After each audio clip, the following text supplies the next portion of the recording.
한 번은 어떤 성도님과 상담을 했었는데, 그때 그분은 삶에서 가장 어려운 순간이라고 할 만한 그런 어려움을 겪고 계셨습니다.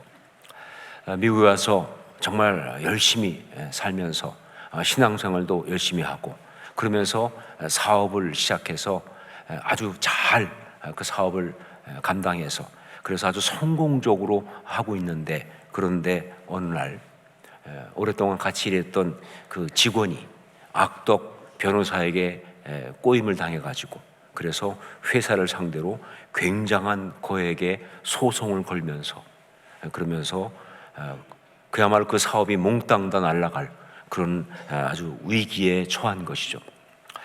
그때 그분이 저와 상담을 하면서 이렇게 말하더라고요. 목사님, 제가 정말 힘든 것은 상황도 그렇지만 하나님께서 왜 제게 이런 어려움을 주시는지 그걸 잘 모른다는 것, 그것입니다. 분명 뭘 잘못한 게 있으니까 이런 어려움이 오는 것일 텐데, 그런데 저는 제가 뭘 잘못했는지 아무리 생각해도 알 수가 없습니다. 무엇이 어떻게 잘못되었는지, 뭘 바로잡아야 되는지 정말 모르겠습니다. 그래서 정말 혼동스럽고 마음이 힘듭니다. 이렇게 말씀하시더라고요. 여러분, 그렇습니다. 삶을 살면서 참 많은 경우 특별히 잘못한 것도 없는데, 솔직히 말하면 정말 열심히 잘 살았는데, 그런데 어려움을 당하기도 하고 감당 못할 어려움에 빠지기도 하는 것입니다. 이럴 경우에 그 어려움 때문에 힘든 것보다 더 힘든 것은 뭐냐?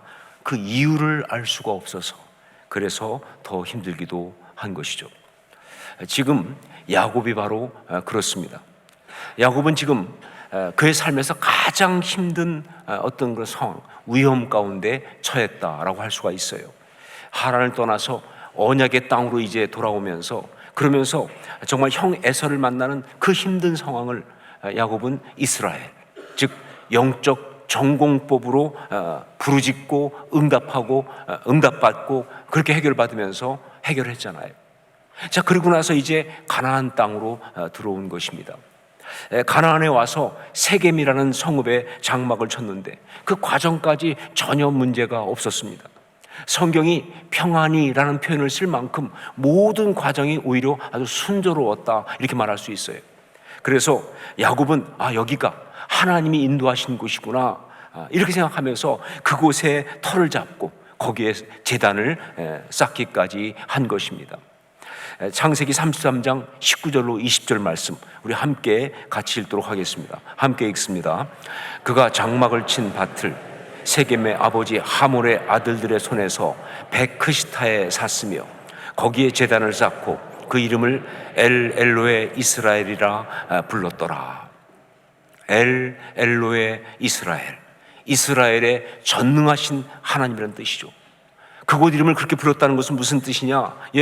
그곳에 정착하는 것이 하나님의 인도하심이었다, 이게 하나님의 역사하심이었다 라고 그렇게 믿었기 때문입니다. 야곱의 입장에서는 적어도 그랬다는 것이죠. 자, 그런데 사고가 터진 것입니다. 우리가 다 아는 것처럼 야곱의 딸 디나가 그 지역 거민들의 딸들을 보러 나갔다가, 여기서 우리가 주목할 것은 그 지역 거민들의 아들들을 보러 나간 게 아니에요. 딸들을 보러 나갔다 하는 거예요. 성경이 말하는 것은 그 딸들을 보러 나갔다가 그 지역의 추장인 히위 족속 하몰의 아들 세겜에게 강간을 당한 것입니다. 강간, 그러니까 대단히 흉악한 범죄가 일어나는 것으로 보이지만 그 당시 사회에서는 이런 폭력이 있을 수가 있었다. 그야말로 원시 사회니까. 그러니까 이방 사람이 들어오면요, 그 부족들이 그냥 이런 아주 흉악한 그런 폭력적 행동을 다반사로 하는 그런 사회였다는 것이죠. 자, 그러니까 세겜, 그놈이 정말 흉악한 나쁜 놈이었다, 그렇게만 말할 수는 없다는 것이죠. 그렇게 치부하고 말 문제가 아니라는 거예요. 더구나 세겜은요, 디나를 강간한 후에 디나에 대해서 정말 사랑하는 그런 마음을 가졌습니다.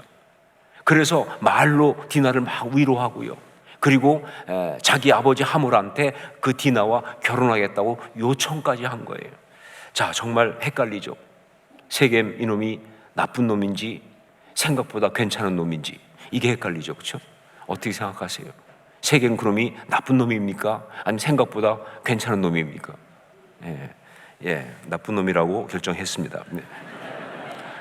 자, 그런데 더 헷갈리고 있는 것은 야곱이죠. 바로 뭐냐? 그 결혼을 허락할 것인지 아니면 거절해야 하는지, 이게 헷갈리는 거예요. 그 결혼을 허락해야 할지 아니면 거절해야 할지. 자, 여러분 생각은 어떻습니까? 그 결혼을 허락해야 합니까? 아니면 거절해야 합니까? 이 결혼 반댈세 이겁니까? 아니면 이 결혼 찬성이요 이겁니까? 감정적으로 본다면요, 이 결혼 받아들일 수 없죠. 자신의 딸을 그런 식으로 강간하고 그러고 나서 결혼하겠다고 하는 것은요, 어떻게 해도 도저히 받을 수 없는, 참을 수 없는 모욕이기 때문에 이거는 절대로 허락할 수가 없어요. 그러나 현실적으로 생각하면 이 결혼 받아들일 수밖에 없습니다. 자신의 딸의 삶도 물론 그렇지만 무엇보다 자기 가족이 이 땅에서 살아가기 위해서는요, 그들을 거부할 수가 없기 때문에 수치스러워도 자존심이 상해도 받아들일 수밖에 없는 그런 상황이다, 그런 이야기예요. 세상의 모든 어려움이 그런 것처럼 야곱은 이러지도 못하고 저러지도 못하는 그야말로 외통수에 딱 걸려있다 하는 것이죠. 자, 그런데 더 큰 문제가 터지고 말았습니다. 야곱의 아들들, 아무래도 젊은 것들이니까, 그러니까 현실적인 것보다는 감정적으로 치우치지 않겠습니까?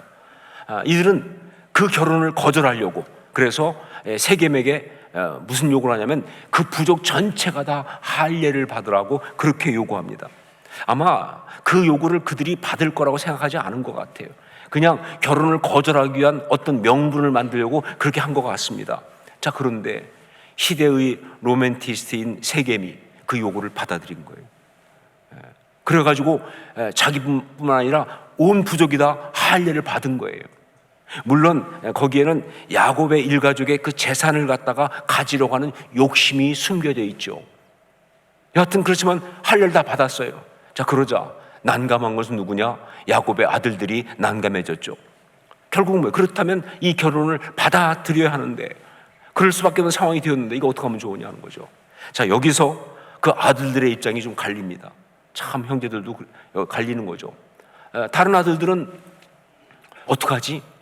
받아들여야 하는 거 아닌가? 결혼시켜야 되는 거 아닌가? 이러고 있는데, 그런데 디나의 친배오라버인 시므온과 레위는요, 도저히 용납이 안 되죠.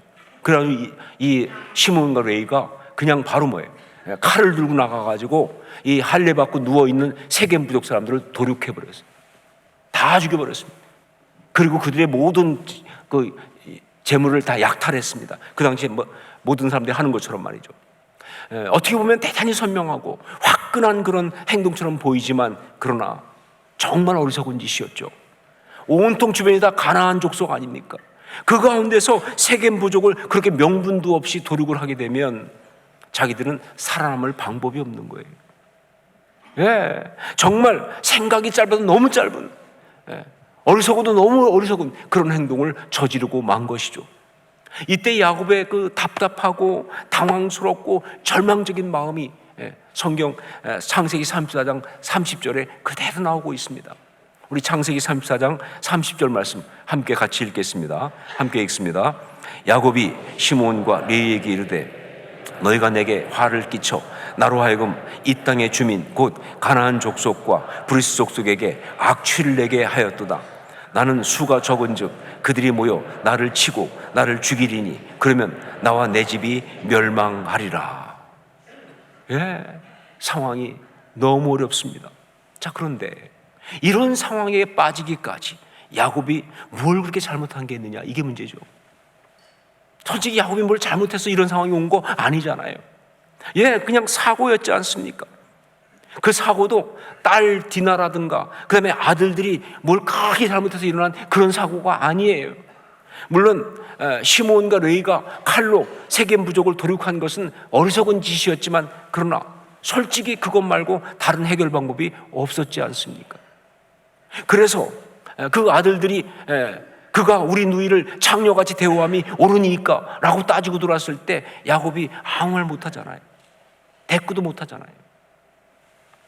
자, 이런 난감하고 답답한 상황 속에 있는 야곱에게 하나님께서 말씀하십니다.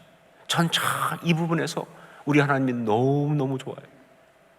예, 우리 하나님이 참 좋으신 것 중에 하나는 뭐냐? 예, 이렇게 우리 하나님은 답을 주시는 분이라고 하는 거예요. 그것도 꼭 필요할 때. 여러분 믿으십니까? 우리 하나님은 꼭 필요할 때 답을 주시는 분이시다. 제가 말씀드렸죠? 우리 하나님은 problem solver, 즉 문제를 해결하시는 분이라고. problem solver, 문제를 해결하시는 분이라고. 창세기 35장 1절 말씀을 함께 읽겠습니다. 같이 읽습니다. 하나님이 야곱에게 이르시되 일어나 베델로 올라가서 거기 거주하며 내가 내 형 에서의 낯을 피하여 도망하던 때에 내게 나타났던 하나님께 거기서 제단을 쌓으라 하신지라. 예, 이런 어려움 가운데 있는 야곱에게 주신 우리 하나님의 처방은 바로 뭐였느냐? 베델로 올라가라, 이거였습니다. 자, 이것이 무슨 의미인가? 하나님 말씀하신 베델로 올라가라, 이 영적인 처방은 구체적으로 무엇을 말씀하시는 것인가? 이것을 잘 알기 위해서는요, 먼저 그 가운데 이 올라가라라는 그 단어에 주목할 필요가 있습니다. 올라가라, 이것은 히브리어로 하면 알라라는 말인데, 이 알라라는 말은요, 여기에서는 어떤 뜻이냐? 바로 순례를 하는 것을 말하고 있어요. 순례를 하라, 순례를 가라. 시편 24편 3절 보면 여호와의 산에 오를 자가 누구며 그의 거룩한 곳에 설 자가 누구인가 하는 말씀이 나오는데, 여호와의 산에 오를 자, 그게 알라인데 순례를 말하는 것, 순례를 하는 것. 자, 그렇습니다. 하나님은 지금 야곱에게 영적인 순례를 명하고 있는 거예요. 왜냐면요, 왜 그렇게 말씀하셨느냐? 예, 이 모든 어려움이 사실은 야곱이 세겜 땅에 자리 잡고 정착하려고 했기 때문에 온 것이기에 그렇습니다. 이 모든 어려움이 결국 뭐냐? 야곱이 세겜 땅에 자리 잡고 정착하려고 했기에 온 것이기 때문에, 그래서 하나님은 순례를 명하시는 것이다. 자, 그런데 아니, 세겜 땅에 정착하려고 하는 게 뭐가 그렇게 잘못되었습니까? 잘못된 거 아니죠. 만일 세상 사람이라면, 만일 이 세상 가운데 속해서 이 세상 가운데 살아가는 그런 사람이라고 한다면 잘못된 건 절대 아니죠. 하지만 야곱은 어떤 사람입니까? 언약을 받고 그 언약의 삶을 살아가는 하나님의 사람 아닙니까? 그렇기 때문에 현실의 상황에, 세상에 머무를 수는 있지만 거기에 정착해서는 안 되는 거죠. 이게 차이입니다. 여러분, 성경에 나오는 하나님의 사람은요, 다른 말로 하면 언약의 삶을 사는 사람이죠. 예, 하나님의 사람은 언약의 삶을 사는 사람인데, 그 하나님의 사람의 반대말이 뭐냐? 그게 바로 그 땅에 정착하여 사는 그 땅의 거민들 아닙니까? 그 땅에 정착하여 사는 그 땅의 거민들. 유명한 신학적 용어 뭐예요? 암하아레츠라는 말이 나오죠. 암하아레츠, 그 땅의 사람들. 이게 하나님의 사람들의 반대말이에요. 여러분, 그래서 신앙인들에게 가장 심각한 위협은요, 바로 자리를 잡으려고 하는 그 유혹입니다. 예, 신앙인들에게 가장 심각한 위협은요, 자리를 잡으려고 하는 그 유혹이 가장 심각한 거예요. 세상적인, 인간적인 육신의 편안함 가운데 자리를 잡고 싶은 유혹이 말이죠, 마귀가 우리를 유혹하는 것 중에 가장 큰 유혹 중에 하나라, 그 말이죠. 여러분, 신앙인이라고 해도요, 이 세상 가운데 사는 사람이니까 세상에 정착하고 싶은 것은요, 현실에 안주하고 싶은 것은요, 정말 뿌리치기 힘든 유혹 아닙니까? 더군다나 이게 정말 무서운 게 뭐냐면요, 그 유혹에 넘어가서 그래서 자리를 잡고 있으면서도 본인은 정작 자기가 그런 줄도 모른다는 사실이에요. 이게 무서운 거예요. 예, 그 유혹에 넘어가서 세상에 자리 잡고 살고 그래서 문제가 생기고 있는데도 사실은 본인은 모른다는 거예요. 괜찮은 줄 안다는 거예요. 이게 무서운, 이 유혹이 무서운 거예요. 그래서 하나님은 야곱의 삶을 흔드신 겁니다. 예, 자리 잡고 살아가라고 보려고 세겜 땅에서 땅까지 구입했잖아요. 그런 그곳에서 하나님은 오히려 그 땅 사람들과 엄청난 갈등을 일으키면서 어려움을 겪게 하시면서 그 삶을 흔드신 거예요. 그리고는 정말 그 어려움 가운데 하나님께 답을 구하는 야곱에게 베델로 올라가라 라고 말씀하신 거예요. 자, 그러면 이 구체적으로 베델로 올라가라, 이것은 어떤 영적인 행동을 의미하느냐? 지금도 하나님은요, 우리한테 지금 계속 베델로 올라가라 말씀하고 계시거든요. 그럼 그것이 구체적으로 무엇을 말씀하시는 것일까? 예, 하나님은 관계든 상황이든 영적인 문제든 모든 삶의 문제와 그 상황들을 푸는 처방으로 언제나 베델로 올라가라 말씀하시는데, 그건 무엇을 말하느냐? 오늘 말씀을 토대로 볼 때는 두 가지를 얘기합니다. 구체적으로 첫 번째가 뭐냐? 하나님과의 관계로 돌아가라 하는 겁니다. 하나님과의 관계로 돌아가라. 우리 1절 말씀을 다시 한번 같이 읽겠습니다. 1절 같이 읽습니다. 하나님이 야곱에게 이르시되 일어나 베델로 올라가서 거기 거주하며 내가 내 형 에서의 낯을 피하여 도망하던 때에 내게 나타났던 하나님께 거기서 제단을 쌓으라 하신지라. 베델로 올라가라 라는 그 이유는요, 거기서 하나님께 제단을 쌓으라는 그것이고요. 그건 바로 무슨 얘기냐? 하나님과의 관계로 돌아가라, 그런 이야기입니다. 하나님과의 관계로 돌아가라. 여러분, 우리의 삶의 기본 중에 기본, 핵심 중에 핵심이 뭡니까? 하나님과의 관계 아닙니까? 예, 우리 인생의, 우리 삶의 기본 중에 기본은요, 핵심 중에 핵심은요, 하나님과의 관계죠. 그렇기 때문에 우리 삶의 모든 것의 답은요, 이 삶을 아름답게 하는 모든 처방은요, 문제를 푸는 것은요, 예, 바로 그 하나님과의 관계로 돌아가는 것, 그것입니다. 왜냐하면요, 아주 많은 경우 우리 삶에 어떤 문제가 생겼다고 한다면, 그래서 하나님께서 우리 삶을 흔드시거나 우리를 깨우는 그런 상황이 되었다고 한다면요, 그것은요, 우리도 모르게 하나님과의 관계가 멀어져 있기 때문에, 나도 모르게 하나님과 관계가 흔들리고 있기 때문에 그래서 오는 것일 때가 많거든요. 제가 서두에 말씀드렸던 그 성도님의 경우 상담을 쭉 하다가 그가 스스로 깨달은 것이, 그래서 저한테 말한 것이 이겁니다. 자기가 자기도 모르게 열심히 막 살고 또 사업을 하는데 잘 되고 그러니까 막 그걸 하면서 자기도 모르게 어떤 생각이 들었냐면, 이 사업 그리고 자기의 삶, 이 모든 것이 하나님 없이도 내 힘으로 될 수 있을 것 같은 생각이 들었다는 거예요. 예, 어느 순간부터 이 삶을 살아가는 데 있어서, 이 사업하는 데 있어서 하나님의 도움이 그리 필요하지 않다, 내 힘으로 할 수 있다 하는 생각이 들었다는 거예요. 그걸 보여주는 반증이 뭐냐? 자기가 신앙생활 열심히 나름대로 했는데 기도 시간 거의 똑같이 갖고 있었는데, 그런데 그 내용이 완전히 달랐다고 고백하더라고요.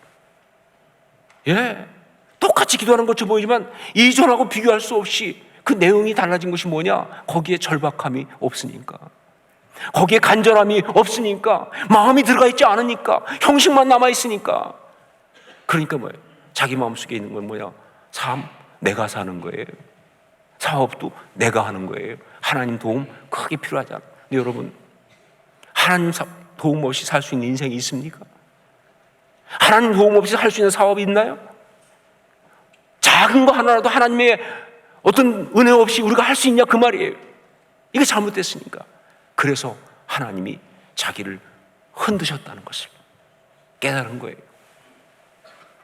그 영성 회복하라고, 하나님 앞에 간절히 나가서 매달리는 그 영성 회복하라고 흔드셨다는 사실을 깨달았다 고백하면서, 그리고 나서 그 다음에 정말로 그런 하나님 앞에 나아가는, 하나님과 관계로 돌아가는 그런 결단을 하고 신앙생활을 하면서 놀랍게도 그렇게 막 어마어마하게 힘들 것 같던 그 소송 문제가 그냥 다 끝나버렸어요. 그래서 다 어려움이 지나가고 오히려 축복 가운데 설 수가 있었죠. 여러분, 그렇습니다. 지금 어떤 문제가 있거나 혹은 어떤 삶의 갈망이 있거나 삶에 어떤 그런 해결해야 될 그런 것도 있다고 한다면요, 무조건 하나님과의 관계로 돌아가십시오. 무조건 거기서부터 시작하셔야 합니다. 거기서부터 문제를 풀어내는 것이 그게 정답이에요. 무조건 하나님과의 관계로 돌아가야 하는 거예요. 하나님과의 관계로 돌아가라. 이건 우리 신앙인들이 한순간도 잊어서는 안 되는 정말 중요한 처방입니다. 그게 어떤 그런 가족 간의 관계 문제든, 그게 어떤 사업의 문제든, 그게 성도들과의 관계 문제든 무엇이든 간에 그 문제를 푸는 시작은 하나님과의 관계로부터 시작하는 겁니다. 이게 처방이에요. 자, 두 번째, 베델로 올라가라. 이게 무슨 얘기냐? 영적인 초심으로 돌아가라. 영적인 초심으로 돌아가라 하는 것이죠. 우리 3절 말씀을 같이 읽겠습니다. 3절 같이 읽습니다. 우리가 일어나 베델로 올라가자. 내 환난 날에 내게 응답하시며 내가 가는 길에서 나와 함께 하신 하나님께 내가 거기서 제단을 쌓으려 하노라 하매. 베델로 올라가는 것은 뭘 말하느냐? 바로 지난날, 특히 그가 처음 정말 집을 떠나갈 때, 그때 그 베델에서 하나님께 받았던, 은혜 받았던 바로 그 마음으로 돌아가는 거예요. 그러니까 영적인 초심으로 돌아가는 것을 의미하는 것이다. 여러분, 세상에서도 그렇지만 특별히 신앙인들에게는요, 이 초심을 잃지 않는 것이 너무 중요합니다. 초심을 잃지 않는 것. 성경은요 온통 그 얘기뿐이에요. 율법의 시작이 십계명 아닙니까? 그런데 십계명의 시작이 어떻게 되는 줄 아세요? 나는 너를 애굽 땅 종되었던 땅에서 구원한 여호와라고 하면서 애굽 그 종살이였던 곳에서 구원하신 하나님의 그 은혜를 기억하는 것, 그 은혜로부터 이야기가 시작돼요. 그리고 정말 성경 전체가 다 그 얘기뿐이죠. 그리고 마지막에 요한계시록 가면요, 에베소 교회에게 뭐라고 했습니까? 처음 사랑을 버렸다는 책망하면서까지. 성경은 온통 영적인 초심을 강조하고 있어요. 영적인 초심을 강조하고 있어요. 이게 제일 중요하니까. 이 시대에 제가 정말 존경하고 또 같은 목사인 것이 참 자랑스러운 그런 귀한 목사님들 가운데 한 분이 분당 우리 교회 이찬수 목사님이십니다.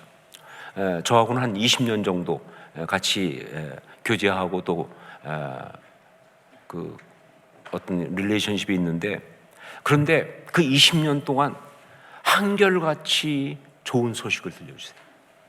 보통 그쯤 되면 뭐 이런 소리는 서로 들을 수 있는데, 정말 그분은 그 20년 동안 한결같이 좋은 소식을 전해주시고, 그래서 얼마나 고마운지, 그리고 목사 입장에서 정말 굉장한 도전이 되는 그런 분이십니다. 자, 그런데 이찬수 목사님이 그렇게 한결같이, 아니 오히려 더 아름다울 수 있는 그 비결이 무엇일까 생각할 때 제가 떠오른 것이 한 10수년 전에 ANC에 이찬수 목사님이 와서 집회할 때 나누었던 그 이야기가 떠오르더라고요. 그때 집회하면서 이찬수 목사님이 자기가 이제 그 분당 우리 교회를 처음 시작할 때, 그때 교회를 개척하면서 교회 이름을 무엇이라고 지을까 고민을 했다는 거예요. 그러면서 목사님은 이 초심을 지키는 게 중요하다고 생각해서 교회 이름을 초심교회라고 하려고 그랬어요. 초심교회. 그래서 이제 그 개척 멤버들한테 교회 이름을 초심교회로 하겠다 그랬더니 그 성도들이 다 뜻은 정말 좋은데 그런데 느낌이 시골 다방 같다. 그러니까 그건 곤란하다. 그래가지고 그럼 뭐라고 할 거냐? 그래서 계속 고민한 게 우리 교회 이름을 뭘로 하지? 우리 교회 이름 뭘로 하자다가 그냥 우리 교회로 하자. 그래서 우리 교회가 됐다고 그러시더라고요. 전 그때 그 얘기를 들으면서 은혜 많이 받았습니다. 그리고 이찬수 목사님의 영성의 비밀이 거기 있다고 생각했어요. 초심. 그렇습니다. 우리가 살아가면서 삶의 어떤 문제나 어려움에 봉착했을 때, 특히 원하지도 않고 의도하지 않은 그런 모습으로 삶이 자꾸 흘러가기 시작할 때, 그때 그걸 바로잡을 수 있는, 그 문제를 풀 수 있는 또 하나의 비밀이 있다고 한다면 그것이 바로 영적 초심으로 돌아가는 겁니다. 영적 초심으로 돌아가는 것. 바로 그래서 야곱은요, 하나님께서 베델로 올라가라 라고 말씀하시자마자 그 하나님의 처방을 듣고 먼저 자신들에게 그동안 자기들에게 쌓였던 그 영적인 군살과 그리고 영적인 묵은 때를 갖다가 제거하기 시작한 거예요. 우리 4절 말씀을 함께 읽겠습니다. 4절 같이 읽습니다. 그들이 자기 손에 있는 모든 이방 신상들과 자기 귀에 있는 귀고리들을 야곱에게 주는지라 야곱이 그것들을 세겜 근처 상수리나무 아래에 묻고. 자기 손에 있는 모든 이방 신상들과 자기 귀에 있는 귀고리들, 그게 뭐냐? 영적 군살과 묵은 때, 바로 그겁니다. 언제 받았는지도 모를 만큼 어느새 이미 자기한테 쌓여 있는 것들 아닙니까? 그동안 살면서 괜찮게 지 정도는 뭐 당연한 거 아니겠어? 요 정도까지야 뭐. 혹은 뭐 남들이 다 그러니까 이러면서 하나씩 받아서 걸고 그리고 움켜쥐고 있던 것들 아니에요. 근데 그게 죄악이거든요. 영적 군살이 쌓인 거예요. 어떤 묵은 때가 되어버린 거예요. 그걸 갖다가 몽땅 상수리나무 아래 묻었다 하는 게 무슨 얘기냐? 십자가 신앙을 말하는 거죠. 그 모든 것을 십자가에 못 박아 처리하는 바로 그 신앙을 말하는 것입니다. 여러분, 영적인 초심으로 돌아가려고 한다면요, 반드시 이 십자가 신앙이 필요합니다. 자신도 모르게 굳어진 그 육적이고 세상적인 본성과 죄성을 제거해야 돼요. 나도 모르게 너무 많이 쌓였잖아요. 이걸 제거하는 것이 정말 필요하다. 베델로 올라가라. 이것은 바로 영적인 초심으로 돌아가라, 그 말씀이죠. 신앙만 얘기하는 거 아닙니다. 관계도 마찬가지예요. 여러분, 우리의 관계 어느 순간 보면요, 우리가 초심을 잃었잖아요. 자녀와의 관계도 그렇고 부부관계도 그렇고 가족과의 관계도 그렇고 성도와의 관계도 그렇고요. 초심을 잃었기 때문에, 그러니까 뭐예요? 나도 모르게 내 안에 교만이 쌓이니까 못마땅하고 괘씸하고 섭섭하고, 한때는 그렇게 감사했던 건데, 한때는 그렇게 고마웠던 건데, 이렇게 된 것이 얼마나 많습니까? 사업도 마찬가지죠. 정말 그 하나님의 은혜를 그렇게 맛봤던 그것이요, 어느 순간부터 그냥 뭐 당연한 것처럼 혹은 억울한 것처럼 말이죠, 교만한 어떤 것이 되고 마는 이런 묵은 때들이, 이런 마음을 잃어버린 것들이 결국 문제가 되니까, 그 모든 것을 풀어내려면요, 답은 하나입니다. 영적인 초심으로 돌아가라는 거예요. 신앙은 말할 것도 없고요. 신앙은 말할 것도 없고요. 그 초심을 회복하는 것이 모든 문제를 풀고 삶을 아름답게 하는 최고의 처방이다 하는 것이죠. 야곱에게 베델로 올라가라, 그렇게 말씀하신 하나님이 오늘 말씀을 통해서 우리한테도 똑같이 말씀하십니다. 베델로 올라가라. 상황이 어떤 것인지, 처지가 어떤 것인지, 문제가 무엇인지 다 달라 보이지만 처방은 똑같아요. 베델로 올라가라. 무슨 얘기입니까? 하나님과의 관계로 돌아가라. 그리고 영적 초심으로 돌아가라. 그렇게 말씀하신 거예요. 여기에 아멘이라고 답하시고, 그리고 구체적으로 행동하시기를 주의 이름으로 축원합니다. 기도하겠습니다.